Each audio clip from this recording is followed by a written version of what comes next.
Shënohet votuesi I parë në diasporë. Komisioneri shtetëror I zgjedhjeve, Ilirian Celibashi, në një deklaratë për mediat bëri me dije se vota e parë për zgjedhjet parlamentare të 11 majit është hedhur në qarkun e Dibrës. I pari shqiptar nga Dibra, I cili jeton në Gjermani, ka marrë zarfin dhe ka dërguar mbrapsht në Shqipëri, por nuk është I vetmi. Celibashi shtoi se deri më tani kanë votuar 111 persona, zarfet e të cilëve janë tërhequr nga posta DHL. Deri më tani janë dërguar rreth 90.000 zarfe që përfaqësojnë mbi 36.3% të numrit të përgjithshëm të votuesve që janë regjistruar për të votuar. Numri më I madh I zarfeve është dërguar në Itali, Greqi dhe në Gjermani.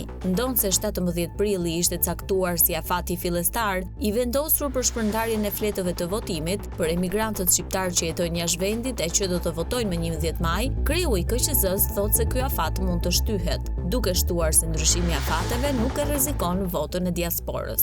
Në total janë 245.975 shqiptarë që jetojnë jashtë vendit, të cilët do të ushtrojnë të drejtën e votës. Për herë të parë, emigrantët do të votojnë me postë për zgjedhjet parlamentare që do të mbahen më 11 maj.